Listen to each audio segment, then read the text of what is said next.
Katni police ने 48 घंटे में सुलझाई अंधे हत्याकांड की गुत्थी और किया खुलासा।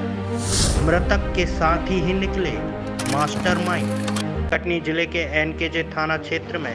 जल मिशन में कार्यरत एक कर्मचारी की हत्या करके उसकी लाश बरही के ओबरा गांव में एक खेत पर दफन कर दी गई थी, जिसके बाद एनकेजे पुलिस ने सबको बरामद कर लिया है। जानकारी अनुसार शिवरतन पिता यादव राम ठाकरे उम्र 48 साल निवासी बालाघाट की उसके दोस्तों ने ही निर्मम हत्या कर खेत में दफन कर दिया था। बताया गया है कि मृतक नल जल योजना में काम करता था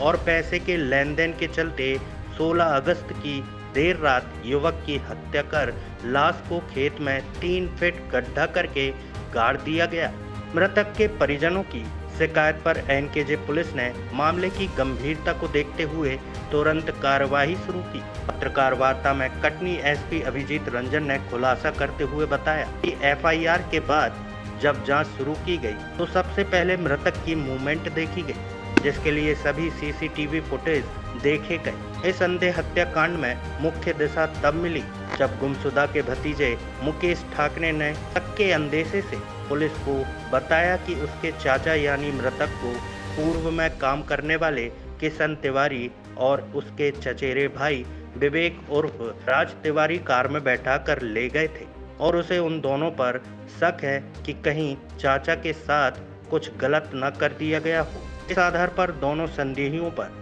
संदेह होने पर विवेक उर्फ राज तिवारी एवं किशन तिवारी को पकड़ा गया और कड़ाई से पूछताछ की गई, जिसके बाद दोनों ने जो खुलासा किया उससे वहां मौजूद लोग दंग रह गए। दोनों आरोपियों ने बताया कि सारी घटना पैसे के लेन देन के कारण हुआ। दरअसल दोनों आरोपियों ने अपने जुर्म को स्वीकारते हुए बताया कि बैंक से शिवरतन को अपनी गाड़ी में बैठाकर किशन तिवारी ने चलती गाड़ी में शिवरतन से अपने पैसे मांगे थे, जिसमें शिवरतन ने पैसे देने में आनाकानी की और इसी बात से विवाद शुरू हुआ, जिसके बाद सुर्खी टैंक के पास किशन तिवारी के इशारे पर विवेक उर्फ राज तिवारी ने अपने हाथों से गाड़ी में आगे बैठे शिवरतन ठाकरे का गला पकड़कर धारदार चाकू से 2 से 3 बार गला रेता एवं जब शिवरतन ठाकरे हाथ पैर चलाकर गाड़ी से उतरने का प्रयास करने लगा तो फिर किशन तिवारी ने गाड़ी सुर्खी टैंक के अंदर डाल दी और कुछ दूर ले जाकर गाड़ी को रोक दिया। वहीं पड़ा पत्थर उठाकर शिवरतन के सर में जोर से मारा, जिससे शिवरतन की मौके पर ही मौत हो गई। शिवरतन की हत्या के बाद योजनाबद्ध तरीके से दोनों आरोपियों ने मृतक के मृत शरीर को ठिकाने लगाने का प्लान बनाया। दोनों संदेहियों के बताए अनुसार ग्राम ओबरा गुरुकुल स्कूल के सामने अजीत गुप्ता के बने खेत में बने घर के पीछे मेड़ के पास पहुंचकर मौके पर मजिस्ट्रेट नरेंद्र खरे की उपस्थिति में गड्ढा खोदा गया। खुदाई लगभग 3 फीट हो गई, जिसके बाद एक शव बरामद हुआ, जिसके बाद शिनाख्त के लिए मृतक शिवरतन के परिजनों को बुलाया गया। हालांकि मृतक के चेहरे पर बुरी तरह से वार किया गया था, किंतु परिजनों ने शव के कपड़ों और अन्य चीजों से उसकी पहचान कर ली और सबकी शिनाख्त शिवरतन ठाकरे के रूप में हुई। मृतक शिवरतन ठाकरे के शरीर, गले, सिर के बीच, नाक में गंभीर चोटों के निशान पाए गए। फिलहाल पुलिस ने सबको बरामद कर सबको पोस्टमार्टम के लिए भेज दिया है और दोनों हत्यारे अब पुलिस की गिरफ्त में हैं। चलिए देखते हैं बरही से आदर्श सोनी की रिपोर्ट। चाहूँगा कि दिनांक 16/8 को एक गुमशुदगी की रिपोर्ट एनकेजे थाने में कायम की गई थी, जिसमें हालिया महाराष्ट्र के 40 गांव निवासी और अस्थायी रूप से बालाघाट के वारा सिवनी के निवासी शिवरतन ठाकरे के संबंध में गुमशुदगी की रिपोर्ट उसके भतीजे द्वारा कायमी करवाई गई थी।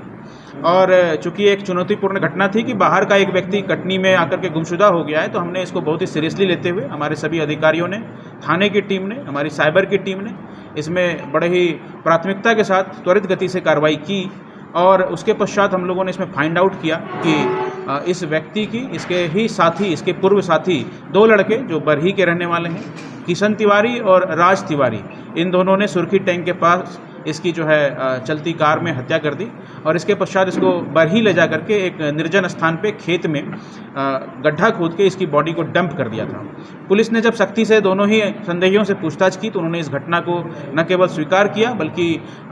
जहाँ पे उन्होंने उसकी बॉडी को डंप किया था वहाँ भी पुलिस इनके साथ में गई और कार्यपालक मजिस्ट्रेट के सामने हमने इंक्वेस्ट की पूरी प्रक्रिया संपन्न की है और मृतक की बॉडी को हमने बरामद करके उसको पीएम के लिए तत्काल ही भेज दिया गया और दोनों ही आरोपियों को माननीय न्यायालय में पेश कर दिया गया है और उनका पीआर लेने का प्रयास किया जा रहा है। सर ये कितने का लेन देन रहा है? देखिए, मैं आपको बताना चाहूँगा कि जैसा कि आरोपियों ने अभी बताया है कि मृतक के साथ इनका पुराना पेशेवर रिश्ता रहा है, कामकाजी रिश्ता रहा है और इसी कारण से जो तिवारी है, किशन तिवारी, उसने करीब करीब 12 लाख रुपए मृतक को 1.5-2 साल पहले दिए थे और मृतक उस रुपए को लौटाने में आनाकानी कर रहा था, ऐसा आरोपियों का कहना है। अभी इस चीज़ को वेरीफाई करना बाकी है।